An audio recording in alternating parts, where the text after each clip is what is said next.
Welcome to Keeping It Playful, Intentional Technology Use in the Classroom, presented by GEAR, a program offered through the Office of Early Childhood. My name is Lisa Seals. I will be your facilitator today.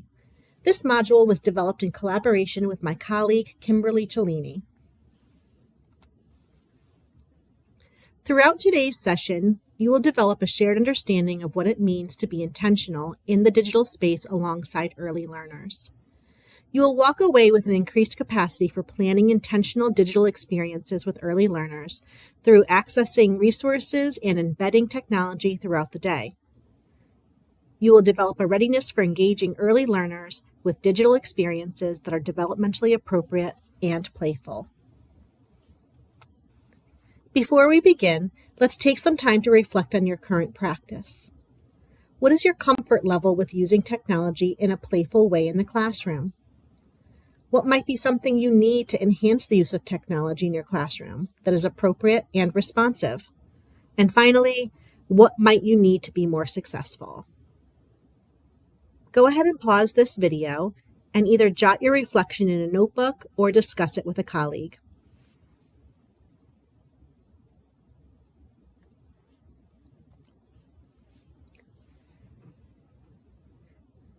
NAEYC's Developmentally Appropriate Practice Position Statement supports the intentional use of technology with young children.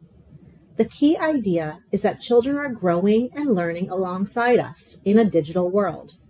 Because of this, it is important for educators to be thoughtful, responsive, and reflective about how technology is used in learning environments.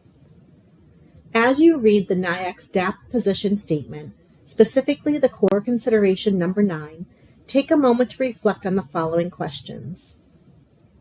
You may want to jot down your thoughts or pause the video to discuss your ideas with a colleague. The DAP position statement is available linked to this module on our website. Technology is a regular part of life for today's young children, who are growing up in a digital era surrounded by screens, devices, and digital media. As educators, it is important for us to stay informed because research on the impact of technology on children's development continues to evolve. This means we must make intentional and thoughtful decisions about how technology is used in early learning environments. While technology can be a valuable tool, excessive use may negatively impact children's health, social development, sleep, physical activity, and opportunities for meaningful interaction. Research also shows that there is no developmental benefit for children under the age of 2 using technology. Young children learn best through hands-on, real-world experiences, active play, exploration, and relationships with caring adults and peers. Technology should never replace these important experiential learning opportunities. When used intentionally and in balance, technology can positively support communication, language development, creativity, and inclusivity for diverse learners. As educators, our role is to ensure that technology is useful, purposeful, balanced, and developmentally appropriate within the classroom. We have an opportunity to partner with families by supporting their understanding of balanced technology and encouraging healthy media habits at home and at school. Recent research examining technology use among children ages 8 and under gives us a clearer picture of how much time young children are spending with devices each day. According to this study, children under the age of 2 spend on average of 49 minutes per day using technology. Children ages 2 to 4 average approximately 2.5 hours each day, while children ages 5 to 8 average around 3 hours daily.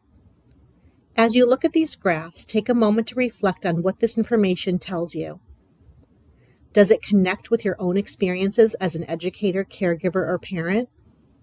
You may want to pause and discuss your thoughts with a colleague.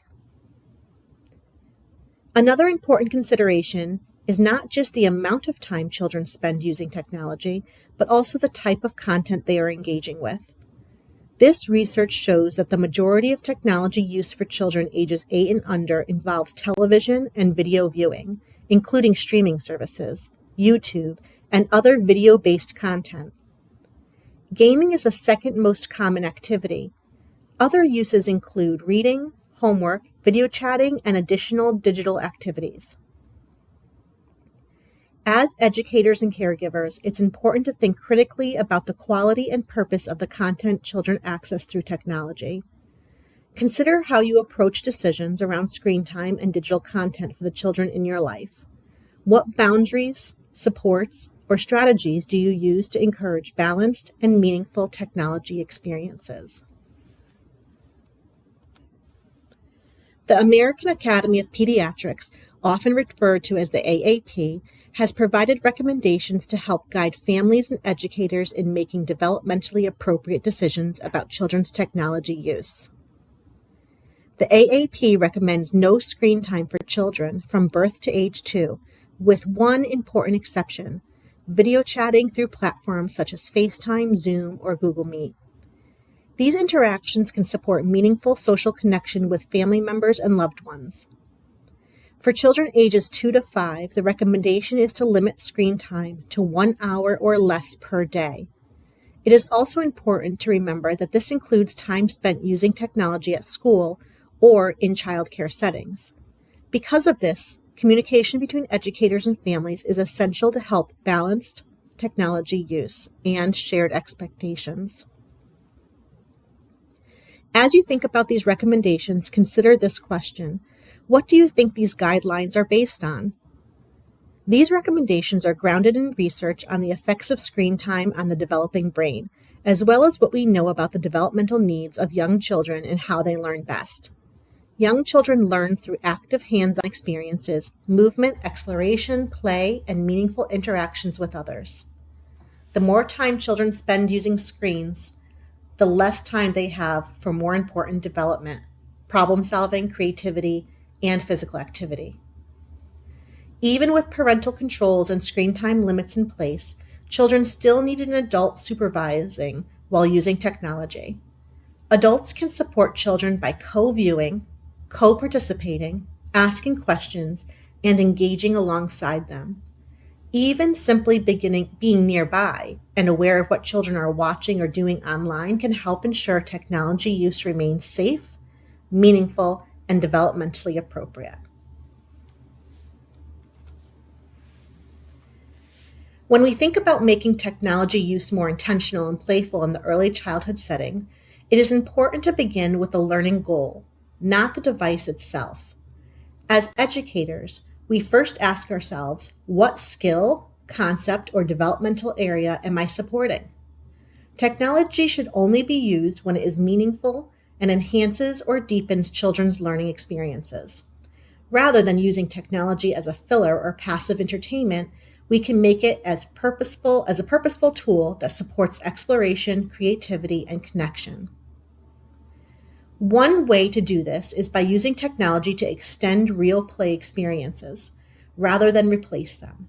For example, children might use a tablet to document and revisit block structures and designs. Educators can record children telling stories during dramatic play or use technology to research insects after an outdoor discovery. Digital portfolios can also help capture and celebrate children's hands-on learning experiences over time. It is also important to keep technology experiences active and child-controlled. Whenever possible, choose tools that allow children to create, design, build, communicate, and make decisions.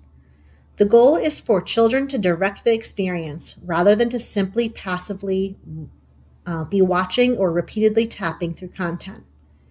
Educators should also actively monitor the content children are engaging with over time to ensure it remains appropriate, meaningful, and aligned with learning goals. Finally, technology experiences should include movement and social interaction. Young children learn best through relationships, conversation, collaboration, and active engagement.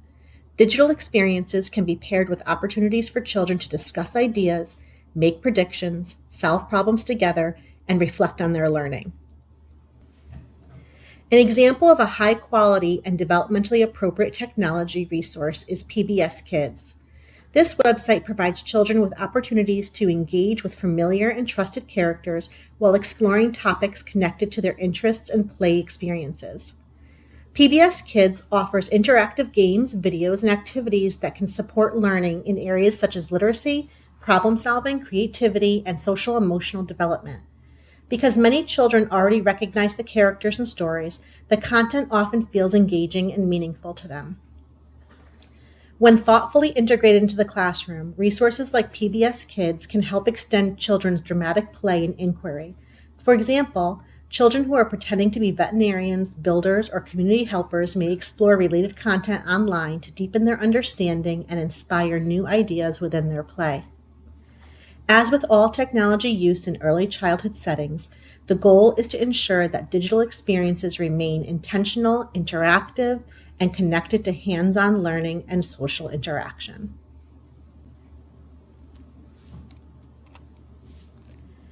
StoryNori.com is a website that offers free audio stories and audio books that can support imagination, language development, and creative play in early childhood settings. Audio storytelling can be a fun and engaging way to encourage imaginative thinking during dramatic play, art experiences, and everyday classroom routines. For example, educators might play an audiobook during quieter routines, such as lunchtime or rest time, to support listening skills, language development, and imagination. Children can also extend their engagement with stories by using props, costumes, puppets, or dramatic play materials to act out parts of the story. Additional opportunities might include inviting children to draw, paint, or create artwork inspired by the characters, settings, or events they hear in the story. Experiences like these help connect technology with hands-on, creative, social learning opportunities that support children's overall development. Vroom.org is an example of a technology resource that promotes hands-on interactive learning experiences for young children and the adults who care for them. The website provides digital activity cards with guided prompts designed to encourage playful learning throughout everyday interactions. The activities range from very simple experiences to more complex opportunities that support thinking, language, problem solving, and social connection. Many of the ideas are easy to incorporate into daily routines, making them practical for both educators and families. What makes this resource especially valuable is that it encourages adults and children to actively engage with one another, rather than focusing only on the screen itself. The technology serves as a guide for playful interaction, conversation, and shared learning experiences. This can also be a wonderful resource to share with families, providing them with simple and meaningful ways to support their child's development and learning at home through playful everyday moments. Now that you've had time to pause and explore a few digital and web-based tools, including games, audiobooks, and digital activity cards, take a moment to reflect on how these resources might support playful learning in your classroom. Think about which playful technology approach you can most easily see yourself using with children. How has this supported or shifted your thinking about technology use in early childhood settings? Also, consider how you would connect the experiences, your learning standards, developmental goals, or classroom objectives. Finally, think about how you might share these ideas with families so they understand that technology use can be intentional, balanced, and connected to meaningful play. As we wrap up this session, take some time to think about your next steps for implementing intentional and playful technology use in your classroom. Consider how you might create a simple planning guide that supports purposeful technology integration aligned with your teaching goals and children's developmental needs. Think about the standards, learning objectives, and developmental domains you want to support through the experience. As you plan, reflect on the role of adult support in guiding children through technology choices and helping them engage in meaningful, balanced ways. Consider how technology experiences can connect to real-time, hands-on, playful learning opportunities rather than replacing them. It is also important to think about how you will document children's learning interactions and growth throughout these experiences. Documentation can help make learning visible for both educators and families. Finally, consider how you might share your approach and children's experiences with families to help build understanding around intentional, playful, and developmentally appropriate technology use. As you leave today's session, think about one small, meaningful step that you can take to intentionally integrate playful technology experiences into your learning environment. Professional learning is available at no cost to you, your staff, and families. Please contact Lisa Seals at lseales@aces.org if you're interested. This completes our session, Keeping It Playful, Intentional Technology Use in the Classroom, presented by GEAR, a program offered by the OEC.